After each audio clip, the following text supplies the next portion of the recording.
Há alguns dias atrás, 2 cartas de membros da Igreja foram encaminhadas às Nações Unidas pedindo a desassociação da Igreja Adventista do rol de membros consultivos da ONU em todas as esferas e todas as instituições, inclusive a ADRA. Bem, este vídeo aqui, nós não trataremos dessas cartas, no outro sim, mas neste aqui, especificamente, nós não trataremos sobre essas cartas, mas nós falaremos de uma carta que Ellen White escreveu, ela enviou ao presidente da Associação Geral naquela época. E depois vocês verão por que essa carta é tão importante e o que ela tem a ver com a associação política da Igreja com organismos do mundo. Naquela época, havia uma agitação nos Estados Unidos por uma lei dominical proposta pelo senador Blair. Havia um papa chamado Leão XIII que estava defendendo o descanso dominical obrigatório para dar um dia de descanso ao trabalhador. E havia uma revolução industrial. Será que hoje nós temos as mesmas condições? Bem, como dissemos, Ellen White escreveu uma carta ao presidente da Associação Geral em 1886.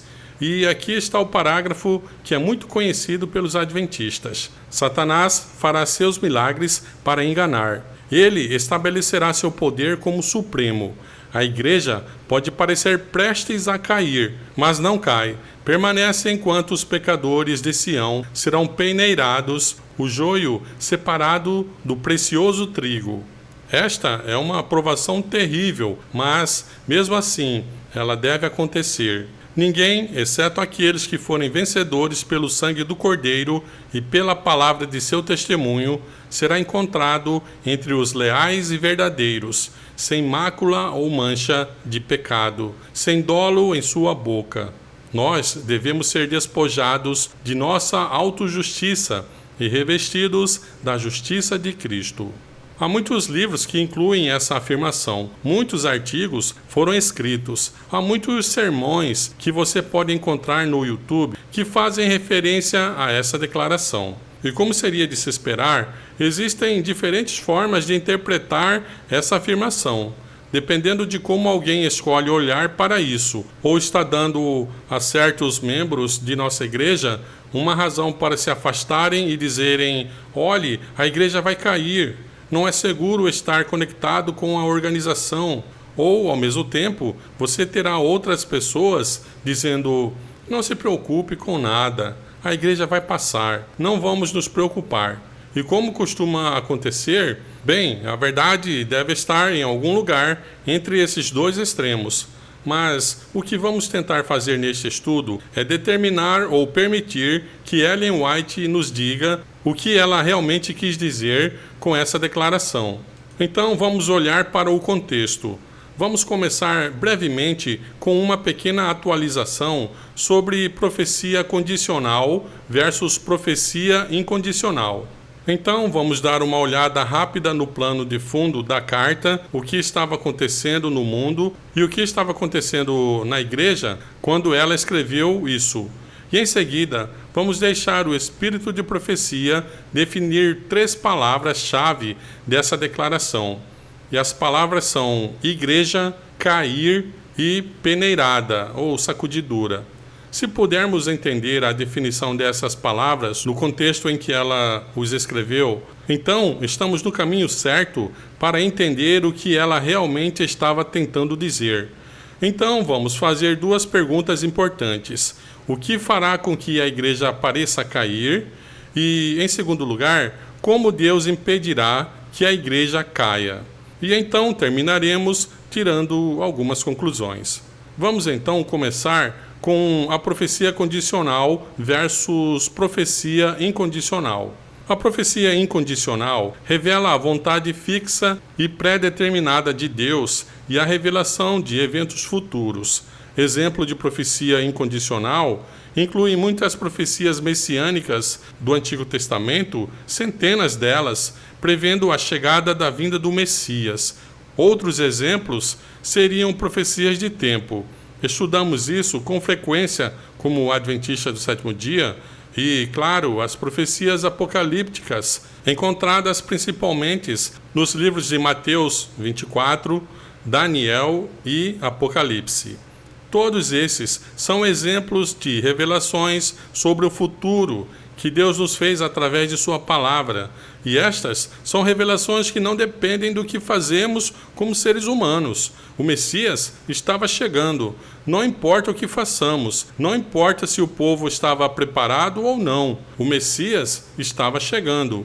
Houve até uma profecia de tempo relacionada a isso. Quando olhamos para as profecias apocalípticas, Jesus está voltando. Você está grato por isso?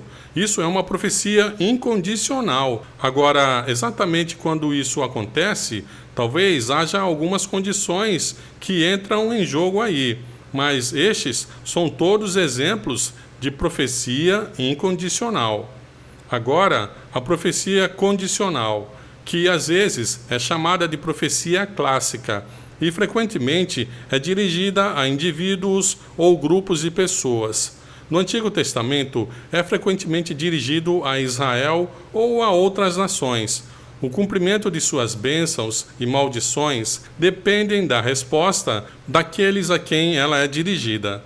Exemplos de profecia condicional incluem Jonas e a cidade de Nínive. Lembra da história de Jonas? Que ele vai a Nínive e diz: esta cidade será destruída em 40 dias. E ele marcha e entrega a mensagem. E então isso não acontece. Por quê?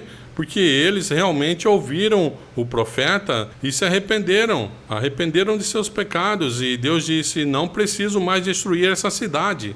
Isso é profecia condicional. Outros exemplos incluem as bênçãos e maldições sobre Israel, e você pode ler isso em Deuteronômio 28.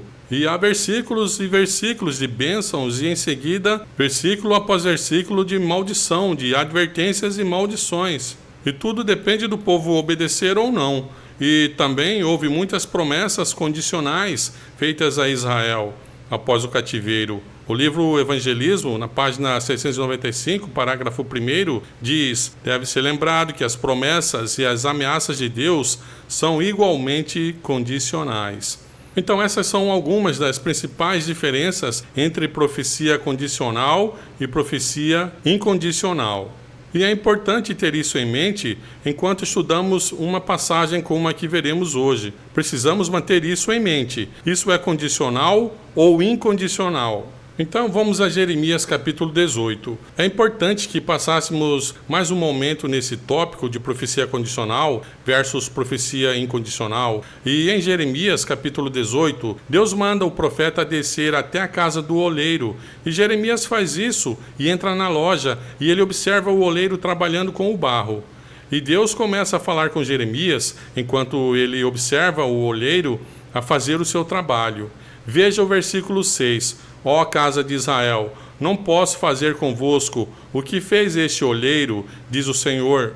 Eis que assim como o barro está na mão do oleiro, assim estáis vós na minha mão, ó casa de Israel. Então, seja o que for que Deus tentará comunicar a Jeremias, e portanto para nós, da casa do oleiro, tem a ver especificamente com a igreja do Antigo Testamento, Israel, ou a igreja hoje. Agora, os versículos a seguir, os versículos 7 a 10, são frequentemente citados quando estudamos a profecia bíblica, porque eles explicam provavelmente da maneira mais clara na Bíblia a diferença entre profecia condicional e incondicional. No versículo 7 diz assim: em que momento eu falar de uma nação e de mim um reino, para arrancar, para derrubar e para destruir, se aquela nação contra a qual eu pronunciei se afastar do seu mau caminho, também eu me arrependerei do mal que pensei em fazer-lhes. E Deus diz também: em que momento eu falar de uma nação e de um reino, para edificar e para plantar, e se ela fizer o mal aos meus olhos, não dando ouvidos à minha voz, então eu me arrependerei do bem que eu disse que lhe faria. Muitas vezes pegamos uma tesoura e cortamos esses 4 versículos do capítulo quando estamos falando sobre Daniel capítulo 2, a sucessão dos impérios mundiais, e usaremos isso para demonstrar como as nações subiram e caíram porque não foram fiéis a Deus. Mas precisamos manter essa passagem no contexto também. O que Deus diz imediatamente após esse exemplo no versículo 11, ele diz: agora, pois, vai e fala aos homens de Judá e aos habitantes de Jerusalém. Então toda a ilustração sobre as nações é verdadeira e nos ajuda a entender a profecia histórica da Bíblia. Mas a lição é para o povo de Deus. Deus está dizendo: ouça minhas promessas, assim como minhas ameaças à igreja, seja no Antigo Testamento ou hoje. Elas são condicionais, assim como Nínive respondeu. Se você responder, assim como Nínive respondeu. Se você responder positivamente, será abençoado. Se você responder negativamente ou ignorar, só haverá maldições. Não tem outra opção.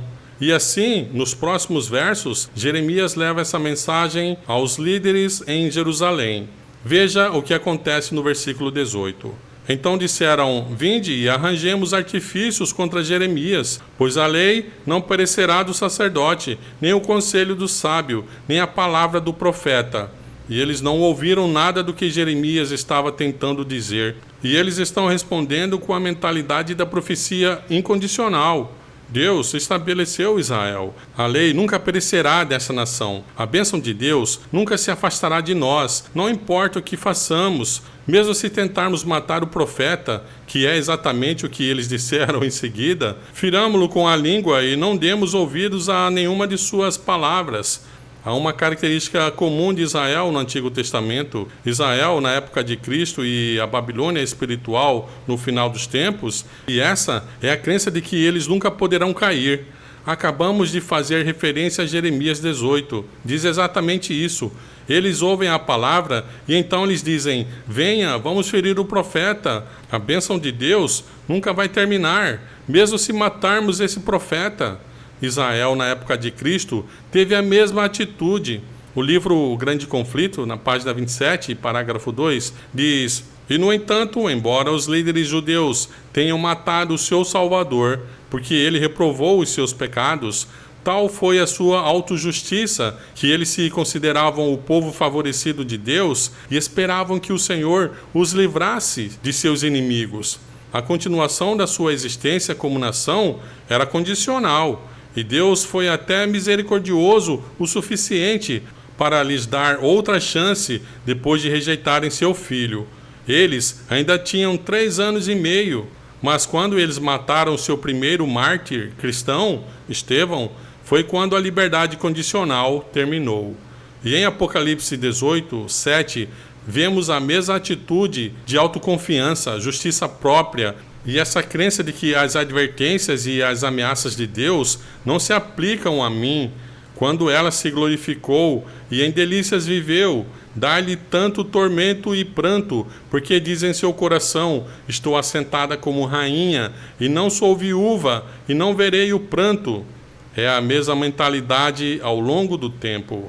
Então vamos seguir em frente. Apenas mantenha isso em mente, enquanto estudamos hoje e enquanto você lê a palavra de Deus em geral, profecia condicional versus incondicional. Agora vejamos o pano de fundo desta carta específica, escrita em 1886. Bem, em 1886, nossa denominação estava caminhando por uma sessão de conferência geral muito decisiva. 2 anos após a carta ser escrita, em 1888, todos nós já ouvimos falar sobre a sessão dessa conferência geral, de 1888. Então isso foi 2 anos antes dessa conferência. Mas as questões que tornaram aquela conferência geral tão controversa já estavam em jogo.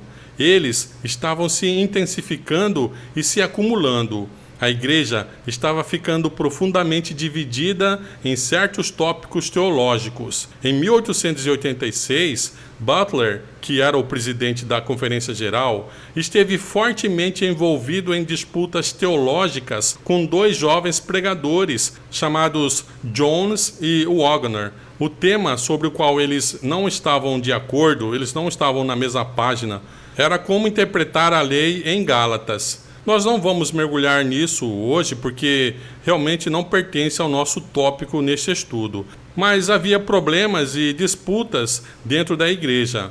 Butler e alguns dos outros líderes importantes com ele se inclinaram definitivamente para uma liderança forte e centralizada. Ele favorecia a liderança centralizada e se opunha à pregação não endossada de Jones e Wagner. Ele até tentou ativamente censurar e suprimir as opiniões deles. E como ele fez isso? Ele publicou artigos contrários nos jornais da igreja. Ele também distribuiu um livreto intitulado A Lei em Gálatas. É a lei moral ou se refere a esse sistema de lei peculiarmente judaico? E mesmo que ele não mencionasse o nome de Wagner, ele estava definitivamente atacando as ideias que o Wagner vinha pregando. O presidente também fez esforços para suprimir suas publicações. O colega dele, líder, Uriah Smith, também trabalhou para neutralizar a influência de Jones e Wagner, publicando artigos opostos na Review and Herald.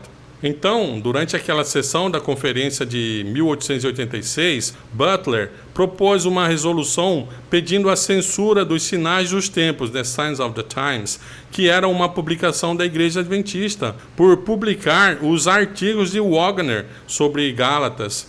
Censura e cultura de cancelamento não são novidade de hoje.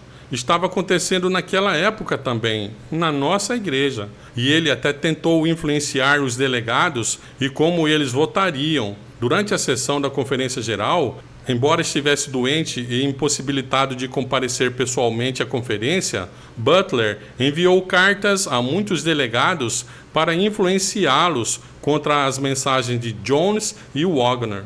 Era uma mistura muito interessante de eventos que estavam acontecendo durante aquele período. Curiosamente, Butler renunciou ao cargo após a sessão de 1888. Agora, o que mais estava acontecendo fora da igreja? Bem, houve um impulso crescente por leis de descanso dominical que estava ganhando força nos Estados Unidos. Você provavelmente já ouviu falar dos projetos de leis dominicais do senador Blair, ou outros também semelhantes. E um exemplo escrito em 1891 sobre a mentalidade de muitos outros cristãos nos Estados Unidos, enquanto pressionavam por leis de descanso dominical, citando uma de suas publicações: ou nosso cristianismo ou nossa república não pode durar sem moralidade, nem moralidade sem religião, nem religião sem o sábado, nem o sábado sem lei. Claro que esse sábado deles não era o nosso sábado, né? Era o domingo. E isso soa como hoje, não é mesmo? Estamos ouvindo muitos esforços para proteger a santidade do domingo ultimamente.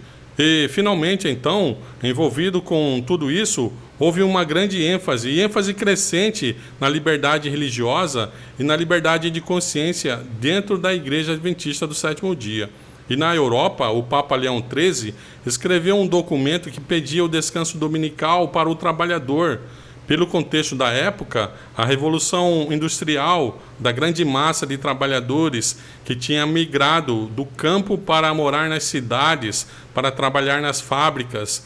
E então aí está o contexto histórico da carta. E não é tão diferente do que estamos vendo hoje na igreja e no mundo também. Temos os mesmos elementos. Temos o movimento nacionalista cristão pressionando o governo para estabelecer um dia de descanso dominical uniforme, obrigatório, através do projeto 2025, por exemplo, né?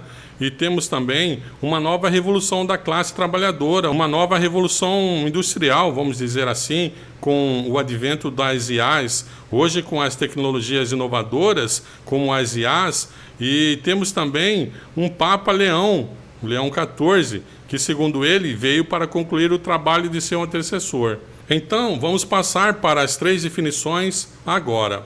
3 palavras que veremos.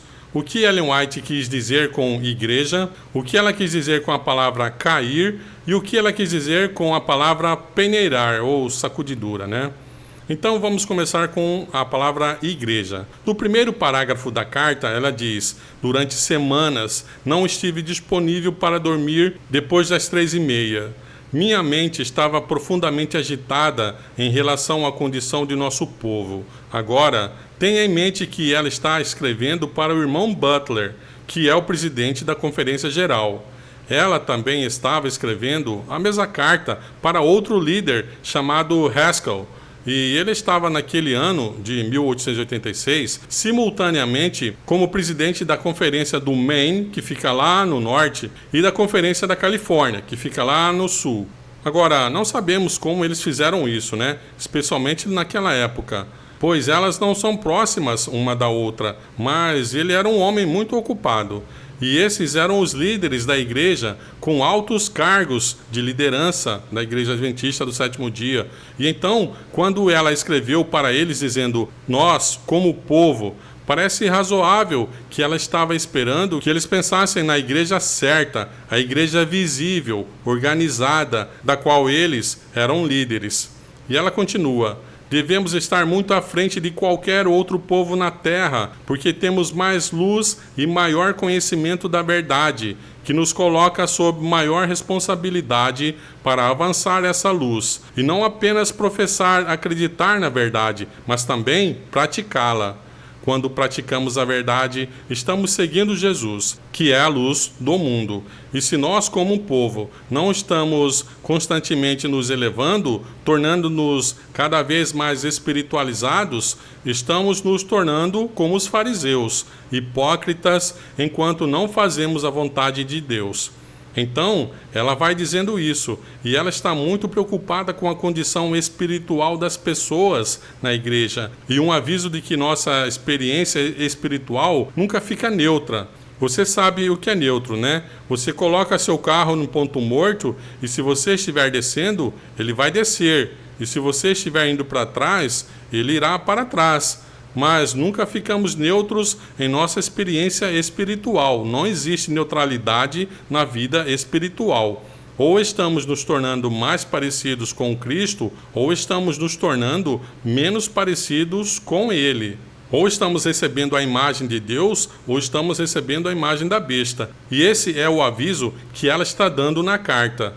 Agora, ela não usa a palavra igreja no primeiro parágrafo, e em vez disso, ela usa 2 vezes a frase nós como povo. E esta era uma frase favorita dela, ao se referir à igreja como um todo. Na verdade, 8 vezes nessa carta, ela usa a frase como povo, e 4 vezes como nosso povo. Então, 12 vezes no total, ela se refere à igreja como um povo. 11 vezes nessa carta ela usa a palavra igreja. Então, está basicamente equilibrado. Ela é intercambiável em seu vocabulário e é uma maneira bíblica de se referir à igreja. Em 1 Pedro 2, 9 e 10, lemos: Vós sois a geração eleita, o sacerdócio real, a nação santa, o povo adquirido, para que anuncieis as virtudes daquele que vos chamou das trevas para a sua maravilhosa luz. Vós, que em outro tempo não erais povo, mas agora sois povo de Deus. 3 vezes naqueles versos vemos um povo, mas sabemos que quando lemos o que Pedro estava escrevendo, ele estava se referindo à igreja. E é uma palavra intercambiável para a igreja. Então podemos ver que o uso dessa frase por Ellen White, um povo, ou frases semelhantes, na verdade, sua primeira visão foi em 1844, apenas algumas semanas após a grande decepção.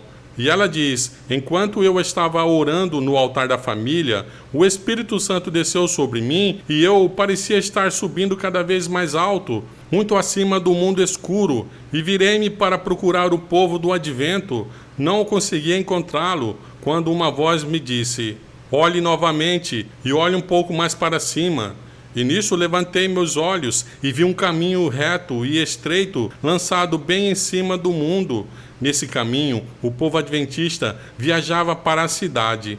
Então ela usa essa forma de se referir ao que viria a ser a igreja desde o início. Em 1893, ela escreveu na Review and Herald, de 12 de setembro de 1893, Deus tem uma igreja na terra, que é o seu povo escolhido. Isso é como uma fórmula, é igual em seu vocabulário, uma igreja que é o seu povo escolhido, que guarda os seus mandamentos.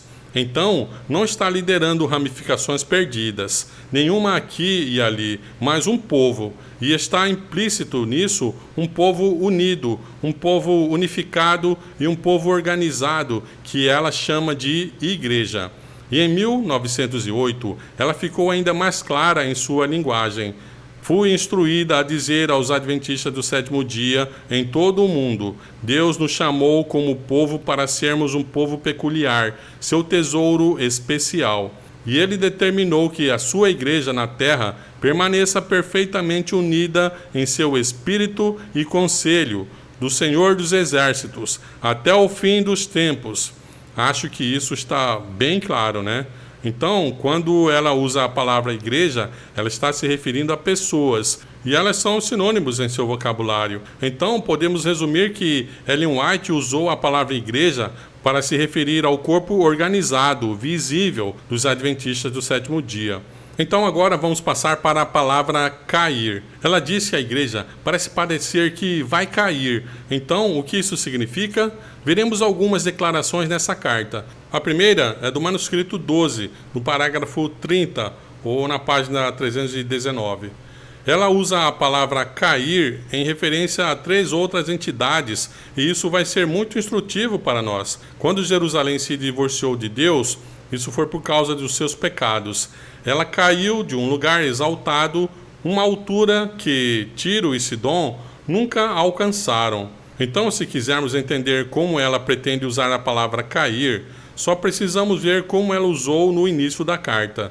E a primeira forma que ela usa é referindo-se a Jerusalém, que cai por causa do pecado.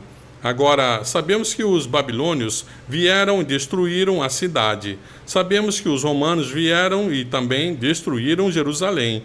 Mas ela não identifica isso como uma queda de Jerusalém. Ela identifica um problema espiritual, uma deficiência moral, uma falha moral, rebelião e apostasia contra Deus, pecado. Agora, vamos continuar lendo. Na terceira frase, e quando um anjo cai, ele se torna um demônio.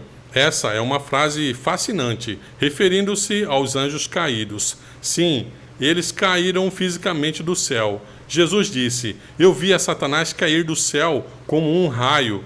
Mas havia uma razão para eles terem caído fisicamente, por causa de uma queda espiritual anterior. Então, mais uma vez, ela está usando a palavra cair para se referir ao próprio pecado. E então, no próximo parágrafo, ela fala sobre Adão. Aquilo que Deus exigiu de Adão antes de sua queda foi obediência perfeita à sua lei.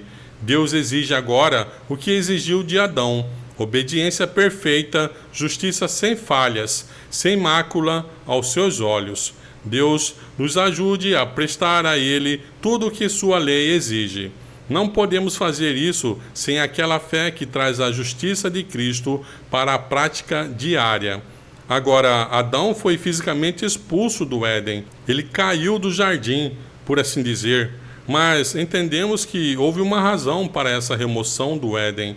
A queda física é sempre precedida por uma queda espiritual. O pecado é a causa de tudo o que acontece fisicamente.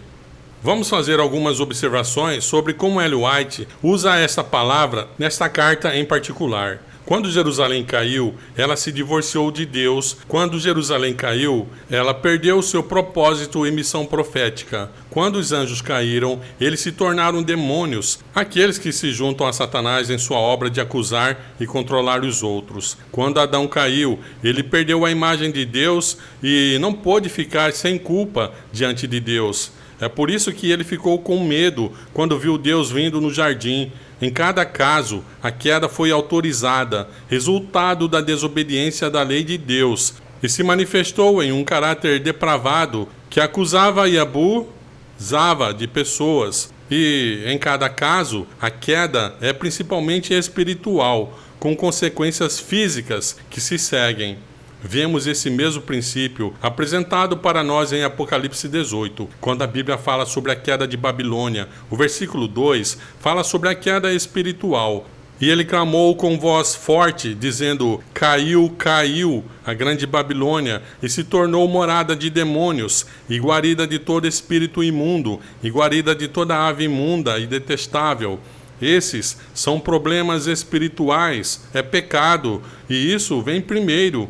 E como resultado disso, vem o aviso sobre as pragas físicas que virão sobre Babilônia, no versículo 4. Sai dela, povo meu, para que não sejas participante dos seus pecados e para que não incorras nas suas pragas. Então, esperamos que essa sequência esteja bem clara. Deus está preocupado, Ele se importa com as coisas físicas que acontecem em nossa vida, com a nação que Ele construiu, Israel. Se ele importava com isso como nação, então ele queria que prosperasse e sobrevivesse para sempre.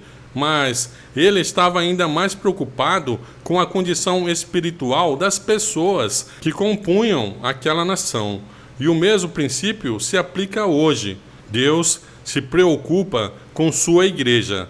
Ele se preocupa com a organização, mas se preocupa ainda mais com as pessoas que compõem. E assim, o aviso, as promessas de bênção e os avisos do que acontecerá se desobedecermos são todos baseados na profecia condicional.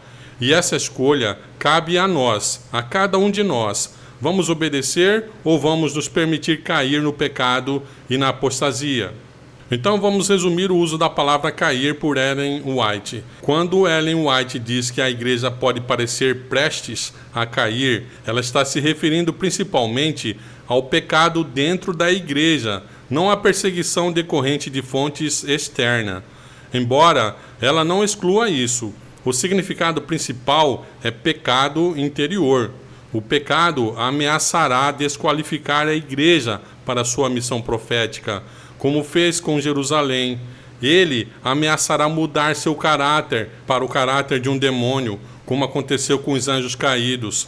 E o pecado acabará por resultar em destruição física e espiritual, como aconteceu com Adão e tem acontecido com todos nós desde então. Vamos passar para a última palavra que ela usa: peneiramento ou sacudidura. Para isso, vamos recorrer primeiro às Escrituras. Vamos para Lucas no capítulo 22. Veremos como Jesus usou essa palavra. E o Senhor disse: Simão, Simão, eis que Satanás vos requereu para vos cirandar como trigo, mas eu roguei por ti, para que a tua fé não desfaleça. E tu, quando te converteres, confirma a teus irmãos. E ele disse: Senhor, estou pronto a ir contigo até a prisão e para a morte também. E ele disse: digo-te, Pedro, o galo não vai cantar hoje, antes de você me negar por 3 vezes que me conheces. Conhecemos a história de Pedro, conhecemos a experiência dele, estamos familiarizados com a autoconfiança que ele tinha de que nunca poderia negar seu Senhor, que nada poderia abalá-lo, assustá-lo ou fazê-lo virar as costas para Cristo. Mas, somente algumas horas depois, ele estava fazendo exatamente isso. E Jesus usa a palavra peneirar, sacudir, cirandar para descrever a experiência de Pedro. Agora, Pedro teria sido eliminado naquela noite, assim como Judas foi, exceto pelo fato de que Jesus tinha orado por ele. Você está grato por termos um Salvador que ora por nós? Jesus também trouxe à tona o fato de que Pedro foi peneirado porque ainda não estava convertido. E ele disse: quando te converteres, confirma teus irmãos. Então, há uma repreensão aí. Vamos fazer algumas observações sobre essa passagem. O peneiramento ou sacudidura ocorre em uma crise inesperada. Quando Pedro assegurou a Jesus de que ele nunca o trairia, ele não tinha ideia do que iria acontecer em apenas alguns minutos na sua frente. A crise estava tão próxima, mas ele não sabia. E assim, a crise revelou onde Pedro realmente estava. Crises revelam quem nós somos realmente. Elas não nos fazem, elas apenas nos revelam. Em segundo lugar, aqueles que são peneirados acabam pertencendo a Satanás. Os não convertidos são eliminados por causa do orgulho, autossuficiência e justiça própria. Esses eram os problemas de Pedro. E como Pedro, aqueles que são peneirados, acabam também negando a Cristo. Então, você não quer ser peneirado, certo? Não há problema em passar pela peneira, se você ficar dentro e se permanecer firme. O que Jesus prometeu que podemos fazer se colocarmos nossa confiança nele.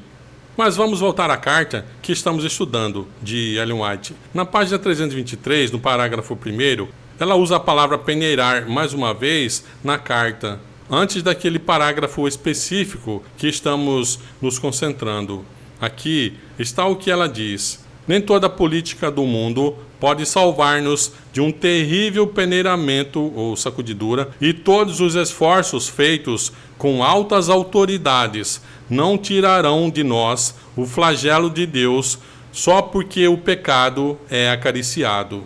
Agora, ela está fazendo essa afirmação no contexto do parágrafo imediatamente anterior.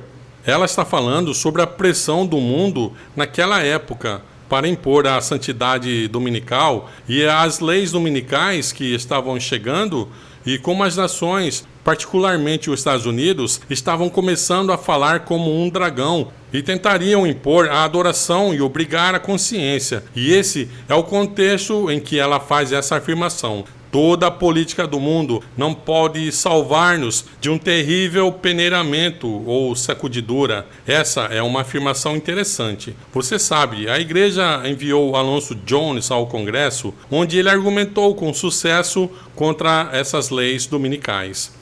Houve outros que se opuseram, mas, segundo todos os relatos, Jones desempenhou um papel de liderança e muito significativo nesse esforço para derrotar aquelas leis. Esse é um bom tipo de esforço para superar, mas ela está dizendo aqui toda a política que a igreja pode tentar fazer para salvar-se de ser afetada por esse tipo de legislação não vai importar. Vai ser uma sacudidura terrível. Já postamos aqui um vídeo anteriormente analisando as políticas atuais que nossa igreja fez com o mundo em conexão com as Nações Unidas. Essa aproximação com a ONU. Vamos presumir que seja de boa fé, que estamos tentando nos proteger, tentando proteger a liberdade de consciência. E vimos algumas das preocupações bíblicas com a forma como isso tem sido feito. Este aviso também é para nós. Toda a política que possamos tentar assinar também não irá proteger essa igreja hoje de uma terrível peneira que será passada na terra. Há uma profecia incondicional na palavra de Deus que diz que a imagem da besta e a marca da besta estão vindo aí. Então, como nos prepararmos? A primeira coisa que precisamos fazer, e a mais importante, é garantir que cada um de nós esteja individualmente e como uma organização conectado a Cristo. Isso é o que nos permite permanecer de pé. Não é assinar documentos em conluio ali com a ONU ou outros tratados que o mundo possa ter. E então, ela menciona esse flagelo de Deus, ao qual voltaremos a ele antes de terminarmos. Então, vamos resumir. A igreja será peneirada por uma crise repentina e inesperada que leva os não convertidos a abandonar a igreja e, por fim, a negar a Cristo. Agora, vamos resumir todas essas três definições. Aqui está a declaração novamente. A igreja pode parecer prestes a cair, mas não cai. Permanece, enquanto os pecadores de Sião serão peneirados, o joio separado do precioso trigo. E agora podemos então resumir o que descobrimos aqui. A visível e organizada Igreja Adventista do Sétimo Dia parecerá prestes a cair em apostasia e rebelião contra Deus. No entanto, uma crise repentina e inesperada fará com que os não convertidos partam e neguem a Cristo, enquanto os fiéis permanecerão. Efésios capítulo 5, versículos 25 a 27, usa a metáfora do casamento para descrever o relacionamento de Cristo com sua igreja. E essa passagem contém uma profecia incondicional de que, quando Jesus voltar, ele verá uma noiva, uma igreja, um povo que é puro, imaculado e limpo e que pode permanecer em sua presença. Essa é uma profecia incondicional. Agora, exatamente quando e como isso acontece, aí já é condicional, porque depende de cada um.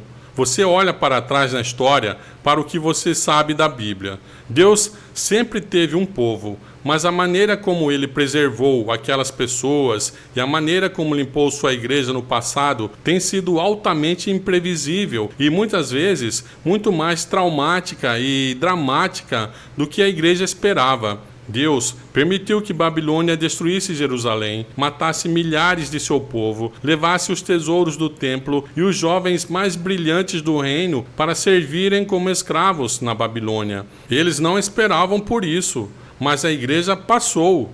Desça até o tempo de Cristo. A igreja passou, mas não necessariamente na forma e certamente não da maneira que a maioria das pessoas esperava. Houve uma grande decepção também para os discípulos. Primeiro, quando Jesus foi crucificado, e ainda assim a igreja passou. Portanto, precisamos ser muito cautelosos quando falamos de coisas que ainda não aconteceram. A igreja pode parecer prestes a cair, mas não cai. Esta é uma promessa de Deus. Acreditamos que isso é uma profecia incondicional. Isso vai passar, mas como funciona esse processo para que tudo o que reste seja ouro puro? Precisamos ser muito cautelosos e orar muito. Precisamos estar de joelhos para que, quando formos peneirados e acabemos como Pedro, depositando nossa confiança em um Salvador que está orando por nós, não descansando em nossa própria autoconfiança. Agora, as duas perguntas. A primeira é: o que fará com que a igreja pareça cair? Aqui está a declaração completa novamente. Satanás operará seus milagres para enganar. Ele estabelecerá seu poder como supremo. Então vem a declaração bem conhecida. A igreja pode parecer prestes a cair, mas não cai. E aqui está o ponto. Ela está nos revelando o que causará a igreja parecer cair. Não é a peneiração em si que faz a igreja parecer cair. Não é a perseguição que vem de fora que faz com que a igreja pareça cair. E isso faz sentido, porque a queda não é principalmente um evento físico, não é perseguição física, é principalmente espiritual. Então, precisamos mergulhar nisso. O que ela quer dizer com Satanás estabelecendo seu poder como supremo?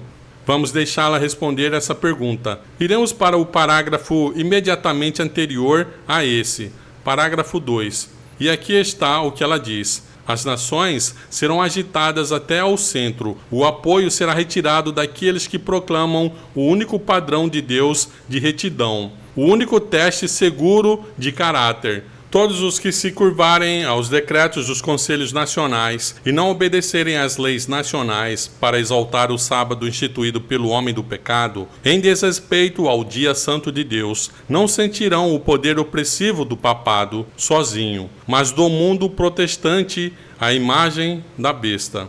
Então, ela está falando sobre as coisas externas que estão acontecendo, mas enquanto ela se concentra no poder de Satanás, precisamos olhar isso mais de perto.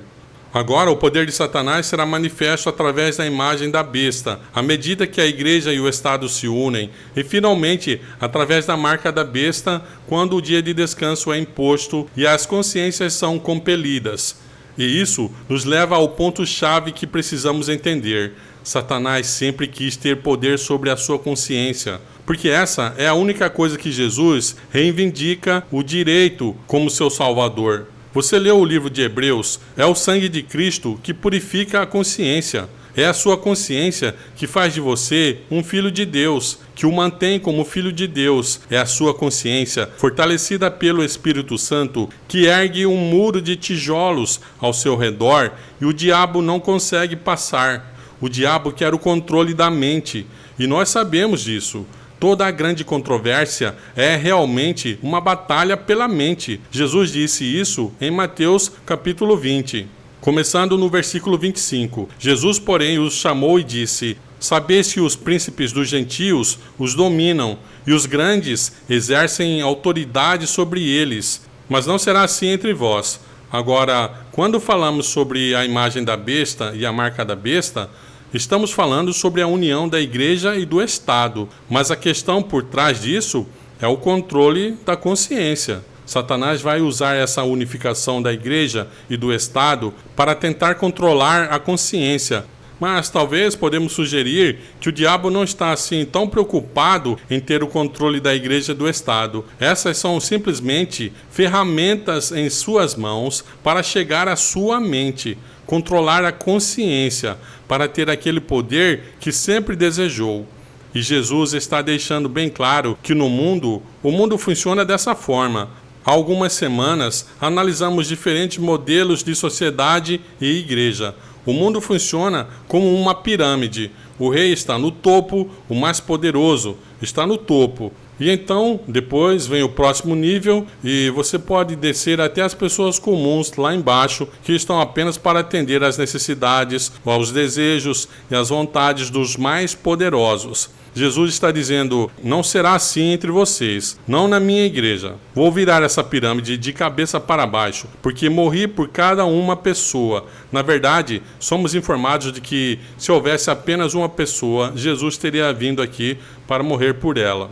Isso o torna mais importante do que qualquer nação como um todo. Isso torna você individualmente mais importante do que qualquer organização como estrutura. E assim, no reino de Cristo, aquela pirâmide está de cabeça para baixo.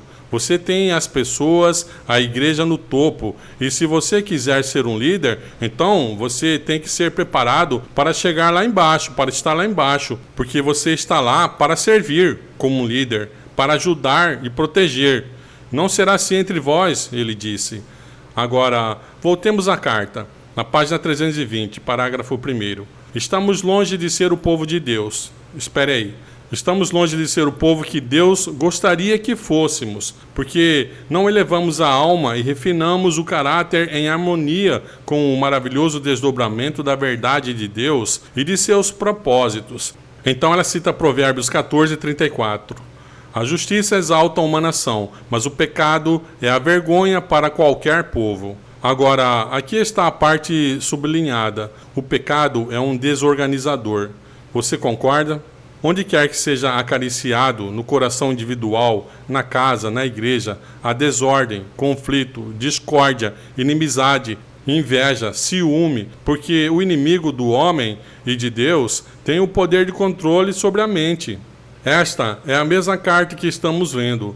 Ela está definindo para nós que tipo de poder Satanás realmente deseja ter, e é o poder sobre a mente, e resulta em desordem na vida individual, na família, na igreja, na sociedade como um todo. Agora, ela escreveu outra carta em 1908, e ela fica ainda mais clara. Satanás aproveitou a inclinação da mente humana para fazer com que um poder dominante fosse exercido, para que aqueles que não conseguem seguir a liderança do Senhor sejam questionados pelos homens. Mas Deus quer que aprendamos que o seu Espírito deve ser o principal conselheiro do seu povo. Fui instruída a dizer, em nome do Senhor Deus de Israel, todo o poder de um dominador deve ser deixado de lado. O Senhor dos Exércitos será o governante do povo que ele escolheu. Vamos terminar o que ela diz aqui. Aqueles que creem que, na verdade, devem ter o privilégio de aconselhar-se com irmãos na fé, de orar juntos quando surgem dificuldades, provações e tristezas. Como cooperadores, devem ajudar-se uns aos outros, mas fui instruída a me opor ao espírito que levaria os homens a exercer autoridade sobre seus semelhantes em suas experiências espirituais. O poder que Satanás deseja é o poder sobre a consciência, o poder sobre a mente, para ditar o que você faz, mesmo sendo um cristão. Vamos então resumir essa questão. O que fará com que a igreja pareça cair? A igreja parece que vai cair porque Satanás vai estabelecer seu poder como supremo e vai fazer milagres para enganar. Isso inclui a criação da imagem da besta e a imposição da santidade do domingo e atitudes semelhantes de autoritarismo e a negação da liberdade de consciência mesmo dentro da igreja, porque a queda da igreja refere-se principalmente à justiça própria, ao pecado e à rebelião contra Deus. A negação da liberdade de consciência e os esforços para controlar o discurso e as ações de pessoas dentro da igreja farão com que a igreja pareça cair. O que acontece quando vemos o que está acontecendo no mundo sendo refletido na igreja? Especificamente essa atitude de controle da mente, e se você não falar da maneira que queremos que fale, vamos tentar cancelar você e apagar você e fazer você desaparecer aqui dentro da nossa igreja. Então, quando a gente vê isso acontecer dentro da nossa igreja, aí nós devemos saber que a igreja está parecendo prestes a cair. Então vamos agora para a última pergunta. Como Deus evitará que a igreja caia? E a resposta, claro, está na declaração que estamos vendo. A igreja pode parecer prestes a cair, mas não cai. Permanece, enquanto os pecadores de Sião serão peneirados, o joio separado do precioso trigo. Esta é uma provação terrível, mas mesmo assim deve acontecer e vai acontecer. Vamos para a página 322, parágrafo 2º. Ela diz, nesta mesma carta, não devemos provocar aqueles que aceitaram este sábado espúrio, a instituição do papado no lugar do santo sábado de Deus, certo? Faça o seu melhor para se dar bem com o mundo ao seu redor. Eles não têm argumentos bíblicos a seu favor, o que os deixa ainda mais irritados e determinados a suprir o lugar dos argumentos que estão faltando na palavra de Deus pelo poder do seu poder, pelo poder do Estado, pela coerção, pela opressão. A força para a perseguição segue os passos do dragão. Então, estamos citando isso só para esclarecer que peneirar é perseguição. Por que Pedro negou o Senhor? Não é só porque ele estava com frio naquela noite, ele estava com medo. Havia uma ameaça muito real de que ele poderia ser preso e condenado à morte também em sua mente. Então, como Deus evitará que a igreja caia? Lemos essa declaração há pouco. Toda a política do mundo não pode salvar-nos de uma terrível sacudidura, um terrível peneiramento, e todos os esforços feitos com as altas autoridades não nos tirarão do flagelo de Deus. Esta é a página 323, parágrafo 1º. E mais tarde, na mesma carta, ela diz o seguinte: as grandes questões tão próximas eliminarão aqueles a quem Deus não designou, e ele terá um ministério puro, limpo e santificado, preparado para o último reinado. Aqui está o ponto. Como Deus evitará que a igreja caia completamente na apostasia e no pecado? Ele impedirá isso permitindo que as leis dominicais cheguem. E se estamos vendo coisas que podem nos fazer pensar que a igreja está prestes a cair, então também devemos estar atentos às leis dominicais, que virão muito, mas muito em breve. Isso se segue. Se você olhar Apocalipse 12, 13, 14, você realmente verá essa sequência exata. Apocalipse 12, 17 traz à tona o remanescente da semente da mulher. Essa é a igreja, ou o que Ellen White diz, nosso povo. Apocalipse 13, dos versículos 1 a 14, traz à tona a imagem da besta e a queda espiritual que está conectada com a igreja e o Estado quando eles se unem. E então, os versículos 15 a 18 falam sobre a marca da besta, que é onde a igreja será peneirada. Mas o que acontece como resultado dessa sacudidura? Apocalipse 14 retoma a história e é a mesma linha de pensamento. Aí vem os 144 mil. De onde eles vieram? Os 144 mil não aparecem porque saíram da igreja. Eles são os únicos que permanecem. São aqueles que não foram peneirados. E então eles estão prontos para receber a última chuva, para dar o último clamor, que é o que você vê nos versículos 6 a 12. Essas são as 3 mensagens angélicas que nos dizem que serão repetidas com elocução distinta no fim dos tempos, e então Jesus voltará. O que Ellen White está nos expondo nessa carta escrita em 1886 é a mesma sequência dos eventos que vemos em Apocalipse. Ela diz no livro Profetas e Reis: a apostasia de Israel foi ainda mais terrível, um mal mais terrível do que todos os múltiplos horrores da fome. Poderíamos substituir a última palavra por perseguição. A apostasia da igreja hoje é um mal mais terrível do que todos os horrores multiplicados da perseguição aos olhos de Deus. Deus estava procurando libertar o povo de sua ilusão e levá-lo a compreender sua responsabilidade para com aquele a quem devia sua vida e todas as coisas. Ele estava tentando ajudá-los a recuperar a fé perdida e precisaria trazer sobre eles grande aflição. Olhamos para os problemas que temos diante de nós e para a perseguição que sabemos que está por vir, que, por sinal, é profecia incondicional, só não sabemos quando. E olhamos para isso com medo e apreensão. E há razões compreensíveis para isso, mas, aos olhos de Deus, é necessário e realmente salvará sua igreja. Então, vamos tirar algumas conclusões aqui. Ellen White diz nesta mesma carta: a salvação não é ser batizado, não ter nossos nomes nos livros da igreja, não pregar a verdade. Alguma dessas coisas é ruim? É errado fazer alguma dessas coisas? Não. Na verdade, somos instruídos a fazer essas coisas. São coisas boas, são coisas importantes, mas elas por si só não nos salvam. É uma união viva com Jesus Cristo, ser renovado no coração, fazendo as obras de Cristo na fé e no trabalho do amor, em paciência, mansidão e esperança. Isso é o que é a salvação. Então, a Igreja Adventista do Sétimo Dia é o corpo organizado de pessoas através das quais Deus compartilhará a mensagem final de advertência ao mundo, que revela seu caráter de amor. Isso é o que Ellen White está tentando comunicar neste e em todos os seus outros escritos. Esta igreja parecerá cair por causa do pecado, apostasia, rebelião e esforços para controlar a mente e a consciência. Esta igreja não cairá porque Deus permitirá que ela seja peneirada através da perseguição ligada a uma imagem e a marca da besta.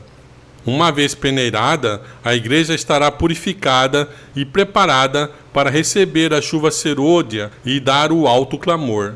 Os 144.000 incluem aqueles que permanecem, não saem dessa igreja, e aqueles que aceitam sua mensagem no final.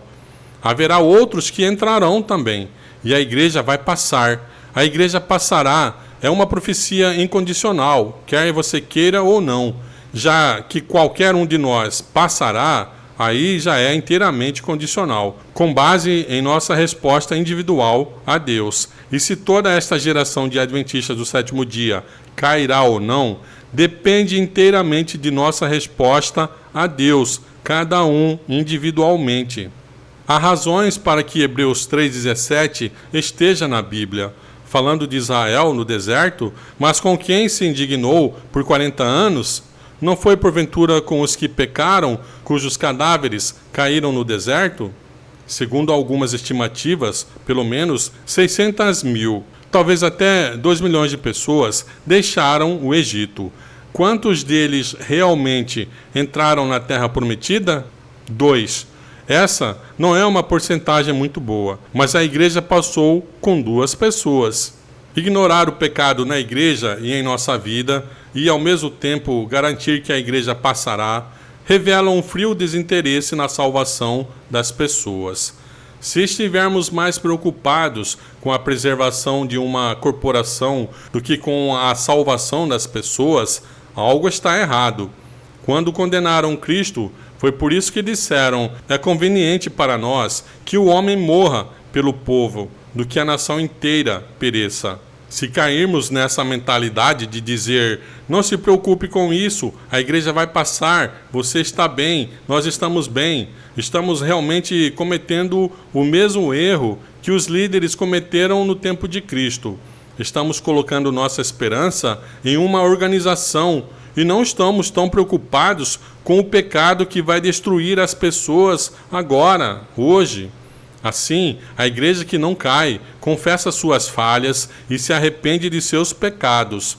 A igreja que não cai lembra que o aumento da luz leva ao aumento da responsabilidade.